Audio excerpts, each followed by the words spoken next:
Nah, ini adalah karakteristik dari solar energy. Jadi, di sini kalau kita lihat yang sebelah kiri dulu, ketika ada yang hijau, biru, merah. Hijau lebih sedikit, merah menaik hingga kondisi yang merah gitu ya. Dan kalau kita lihat ini adalah perbedaannya adalah yang hijau ini ketika iradiansnya sekian, yang ini sekian, dan yang merah ini yang paling besar iradiasinya. Nah, di sini kita lihat bahwa nilai maksimum power-nya itu yang bisa didapatkan berbanding lurus dengan jumlah iradiasi yang diterima oleh panel gitu ya. Dan ini kenapa seperti ini? Karena ini pengamatannya dengan suhu yang sama gitu ya. Ketika suhunya sama, namun iradiasinya berbeda gitu, maka kita akan lihat bahwa hubungan antara iradiasi adalah berbanding lurus dengan daya yang dihasilkan oleh sebuah panel. Nah, bagaimana kalau kondisinya ada temperaturnya ini yang berbeda-beda gitu ya? Nah, di sini bisa kita lihat di sini, di mana kalau kita lihat hijau, biru, dan merah. Hijau ini 5 derajat Celcius, 25 derajat Celcius, dan 45 derajat Celcius untuk yang merah. Apa yang terjadi ketika temperaturnya rendah gitu ya, si maksimum powernya itu bisa tinggi. Namun, seiring dengan pertambahan temperatur, maka maksimum powernya akan berkurang gitu ya. Ini berbanding terbalik berarti si maksimum power gitu yang bisa didapat dari sebuah solar panel akan berbanding terbalik dengan penambahan temperatur. Apa artinya? Semakin tinggi temperatur kerja dari sebuah solar panel, semakin rendah daya yang dihasilkannya. Begitu. Dan efeknya apa? Even kita punya arus yang sama, dalam kondisi temperatur yang berbeda ini, tegangannya akan berkurang dari nilai nominalnya gitu. Ya, jadi itu. Jadi benar, nyata ya ini bahwa solar panel ini semakin panas, maka akan semakin tidak untung kita kalau memakai solar panel. Sehingga mungkin itu mengapa di Indonesia yang ini kan 1 tahun selalu panas ya, selalu panas. Sehingga yang perlu kita perhatikan bukan tentang gimana kita memasang dan memperbesar sistemnya, tapi bagaimana kita bisa mengkondisikan solar panel ini agar bekerja di temperatur yang terbaik gitu ya, agar daya yang kita dapatkan nanti bisa maksimal. Seperti itu. Nah, ini misalnya kita lihat sebuah datasheet dari solar panel, kan kita bisa lihat yang tadi itu ya, kayak yang di list solar panel yang banyak tadi. Intinya yang kita lihat adalah berapa maksimum powernya, berapa tegangan dan current ratingnya ketika maksimum power ini. Inilah yang akan kita dapatkan dari sebuah solar panel. Kemudian kita juga perlu short circuit current ataupun open circuit voltage untuk bisa memodelkan panel kita itu seperti apa. Nah, ini adalah temperatur koefisien ketika open circuit voltage. Nah, di sini lihat bahwa temperature coefficient ataupun koefisien temperatur itu nilainya negatif seiring dengan pertambahan Celsiusnya, pertambahan temperaturnya gitu. Nah, di sini juga ada temperature coefficient untuk short circuit current. Nah, semakin kalau di tegangan itu semakin temperaturnya nambah, dia semakin turun tegangannya. Kalau di current, semakin dia nambah temperaturnya, semakin nambah arusnya. Seperti itu. Efeknya apa? Efeknya kalau dipasang di sistem dalam skala besar, ya efeknya jadi multiplier effect ya. Jadi makin besar arus yang tiba-tiba ada di saluran. Akhirnya akan mengganggu keandalan si saluran tersebut. Keandalannya atau kapasitas maksimum arus yang ada di saluran tersebut tentu akan sangat terganggu bila ada penambahan arus ataupun penurunan tegangan ketika ada pertambahan suhu. Kira-kiranya seperti itu. Nah, setelah kita tahu typical electrical karakteristik dari sebuah solar panel, maksud saya gitu ya, dari sebuah panel, maka kita bisa melihat karakteristiknya gitu ya. Nah, ini adalah salah satu contoh ketika temperaturnya berubah dari 0 derajat Celcius hingga 75 derajat Celcius. Dan ini arus yang bisa dihasilkan dari panel, ini adalah tegangan yang bisa dihasilkan dari sebuah solar panel. Nah, di sini kita lihat, ternyata ketika panel itu dioperasikan di 0 derajat Celcius, dia bisa mencapai nilai maksimumnya gitu ya. Di si tegangannya ini bisa sampai di 23 volt. Namun, seiring penambahan temperatur gitu, si tegangan ini akan turun dan arusnya akan meningkat gitu ya. Hanya saja penambahan arus di sini tidak sebesar pengurangan tegangannya.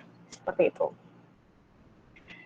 Sehingga dalam desainnya tentu temperatur tadi sangat berpengaruh. Bagaimana besar kecilnya daya yang bisa kita dapatkan dari pemanfaatan energi surya. Nah, sekarang kan kita tahu ya bahwa solar panel itu ternyata efeknya ada di paparan sinar matahari ya, irradiance tadi ya, bahwa semakin besar irradiance maka akan semakin besar power yang bisa dihasilkan. Maka salah satu cara MPPT kalau secara fisikalnya gitu, secara apa tuh namanya, bukan dari segi controllernya gitu ya, tapi dari secara letaknya, kita bisa mendapatkan daya paling maksimumnya dengan mengatur letak solar panel ini terhadap matahari. Namanya gimana? Approach-nya namanya solar tracker, begitu. Jadi kita harus perhatikan bahwa dia tuh harus berhubungan, maksudnya paparan sinar mataharinya itu terhadap matahari seperti apa, terus kira-kira nanti jatuhnya bayangan itu di mana gitu ya, agar kita bisa tahu apakah bayangan ini akan menutupi panel sebelahnya atau tidak gitu. Dan solar tracker ini biasanya dengan ya anggap aja motor servo gitu ya, dia ngecek di mana ada solar, di situ dia harus berputar. Jadi si solar panel ini akan mengikuti arah matahari. Dan solar tracker ini kalau kalian pernah lihat video-video di YouTube gitu ya, yang tentang energi baru terbarukan, ada kan sekarang nih desain bunga sunflower gitu ya, sunflower benar-benar dibuat kelopak-kelopak bunganya itu dari solar cell dan dia dikasih motor di belakangnya sehingga dia benar-benar mirip sama bunga matahari yang mengikuti matahari gitu, sehingga akan didapatkan terus power maksimumnya. Ya ini secara fisikal, untuk mendapatkan maksimum power point bagaimana? Dengan mengubah-ubah lokasi dari solar panel agar selalu mengikuti pancaran sinar matahari. Seperti itu. Ya, ini untuk pengubahan lokasinya saja. Nah, kemudian cara keduanya kalau nggak fisikal gitu, kita ternyata kesusahan untuk membuat itunya, alatnya gitu ya. Apa yang harus kita lakukan? Kita bisa lihat dari karakteristik arus dan tegangan dan daya yang dihasilkan oleh sebuah solar panel gitu. Bagaimana caranya? Caranya dengan perturb and observe algorithm. Perturb and observe algorithm maksudnya ya kita lihat seberapa beda sih dia dengan kondisi awal ketika kita mengamati gitu ya. Maka kita lihat berapa perubahan dayanya gitu. Ketika ada perubahan daya yang lebih dari 0, berarti dia akan memberi sinyal kepada MPPT, kepada controller untuk mengubah arusnya misalnya, agar bisa mendapatkan daya maksimumnya gitu. Jadi perturb and observe ini adalah dengan ngecek secara berkala gitu ya, mismatch dari tegangan ataupun daya yang dihasilkan. Jadi nilai delta V dan delta P inilah yang nantinya akan men-trigger sinyal agar controller bekerja. Entah itu controller harus mempercepat switchingnya ataupun mengurangi switchingnya agar didapatkan nilai maksimum daya dari PV tersebut. Nah, di sini bisa analogikan ini, kita tuh akan memiliki referensi gitu ya, sebuah referensi seperti apakah gitu power point, maksimum power yang bisa didapatkan dari sebuah solar panel. Bagaimana caranya biar kita tahu nilai referensinya ini? Baca datasheet-nya gitu ya, karena tadi kita sudah punya parameter-parameter yang bisa digunakan untuk simulasi, tentu kita akan dapatkan referensi dari maksimum powernya itu bagaimana gitu. Nah, kemudian apa yang kita lakukan? Kita lakukan adalah pengamatan terhadap nilai yang sebenarnya sekarang gitu ya. Nah, pengamatannya biasanya dilakukan dengan periode yang tetap gitu. Misalnya per jam sekali, per 15 menit sekali, per 10 menit sekali, seperti itu. Apa yang harus diamati? Yang harus diamati adalah mismatch dari daya dan tegangan. Nanti nilai ini yang akan men-trigger kerjanya si converter, seperti itu. Nah, ini kayak tadi, ketika V1 sudah didapatkan mismatch tegangan ataupun dayanya gitu, akan dihitung berdasarkan gimana ya ngomongnya, mismatch-nya ini nih nantinya harus menggerakkan converter, switching-nya seperti apa agar nilainya itu sesuai dengan nilai referensi. Seperti itu. Agar nantinya mismatch-nya yang awalnya besar menjadi 0. Nah, jadi ini sebenarnya mirip sama decision tree aja ya. Ketika besar dia harus melakukan apa, ketika kecil dia harus melakukan apa. Seperti itu. Nah, ini contoh sebuah boost converter, dan di sini nanti itu controller itu apa sih sebenarnya gitu ya. Controller itu sebenarnya ya buck converter ataupun boost converter, tergantung dari seberapa besar sistem kita. Biasanya yang nantinya 48 volt gitu, nih standarnya ketika dia kurang dari 48 volt, dia gunakan buck converter. Dan ketika dia sistemnya itu lebih dari 48 volt, berarti dia pakai boost converter. 48 volt ini gimana maksudnya? Ya kalau dia pakai baterai 4 kali 12 volt gitu ya, terus di seri, maka ya dia ternyata hanya perlu buck converter. Dan kalau lebih dari 48 dia pakai boost converter. Boost itu yang tugasnya untuk ini memperbesar gitu ya, dan yang buck ini memperkecil. Nah, di sini kalau kita lihat apa sih yang diperlukan untuk mendesain sebuah controller, sebuah MPPT. Yang diperlukan itu adalah strategi berapa nilai L yang harus digunakan dalam converter tersebut, berapa kapasitas C-nya yang harus disimpan, yang harus ada di sistem. Terus ini pakai saklar apa, entah itu MOSFET atau IGBT yang lebih baik, gitu.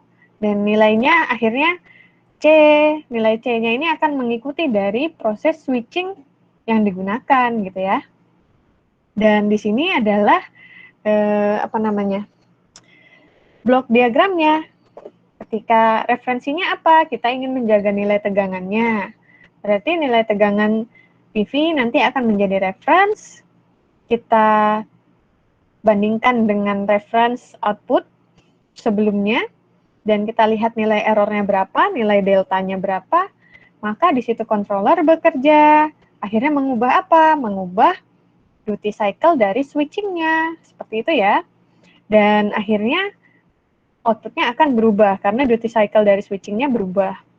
Dan di sini harus untuk agar mendapatkan hasil yang maksimal, prosesnya harus terus-menerus trial and error alias closed loop, seperti itu. Nah, ada lagi model MPPT-nya. Kalau sebelumnya kita bekerja benar-benar dari awal sebuah maksudnya dari awal kurva gitu. Padahal kadang ada nilai efektifnya itu hanya akan terjadi di area-area tertentu. Tidak harus dari awal dicek gitu ya. Tapi hanya di area tertentu dia benar-benar bisa mencapai nilai maksimumnya. Sehingga ada juga, jadi strategi yang digunakan masih sama, perturb and observe, tapi bisa kita modifikasi gitu loh. Yang penting goalnya adalah kita bisa mendapatkan daya paling maksimumnya dari sebuah PV panel. Caranya bagaimana? Tergantung desainer, tergantung kita melihat masalahnya seperti apa. Kira-kira gitu. Nah, bagaimana cara kita mensimulasikannya gitu ya? Cara mensimulasikan kalau untuk solar panel tentu bisa dengan MATLAB, bisa dengan Simulink. Dan itu sudah ada gitu, model yang bisa kita pakai di sana. Nah, ini kalau ini contoh di Simulink, kita bisa modelkan dia dari segi MPPT-nya itu nanti parameternya apa saja yang akan dihitung, terus PV panelnya ini nih, apa saja juga komponen yang harus ada agar si PV ini bisa menghasilkan daya paling maksimum gitu ya. Dan boost converternya nanti akan dimodelkan seperti apa, kita bisa pakai Simulink.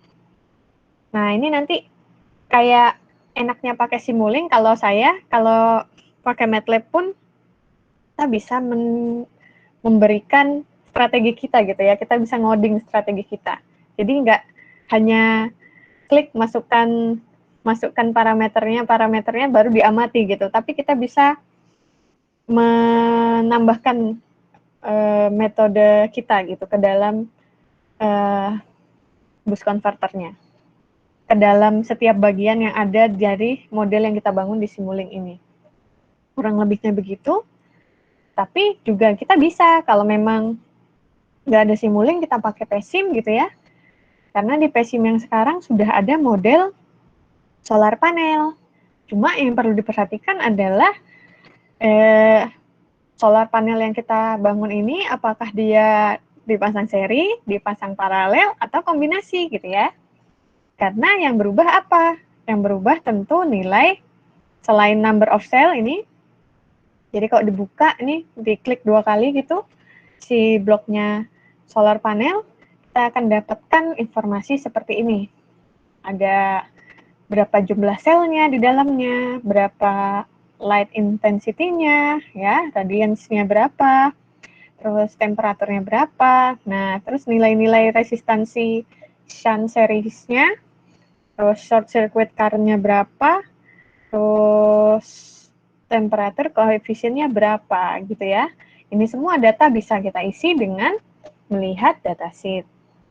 Nah, kadang kita harus menggambarkannya satu persatu, baru koneksinya seperti apa. Tapi bisa juga sebenarnya kita gambar satu saja bloknya, tapi sudah kita konversikan di sini. Nilai selnya berapa, terus pasti nanti nilai arusnya yang di sini kan akan berbeda ya, kalau dia sendirian atau dia di seri atau dia di paralel, seperti itu. Dan PESIM sudah bisa mengakomodasinya, yang penting kita sesuaikan parameter-parameternya dari solar modul ini gitu. Ini contohnya yang kalau ternyata 2 ya berarti number cell-nya dikali 2, maksimum power-nya dikali 2, lain-lainnya semua ini dikali 2. Dan ini yang berbeda bahwa number cell-nya pun nanti dikali 2 kalau 2 blok dijadikan 1 blok gitu ya.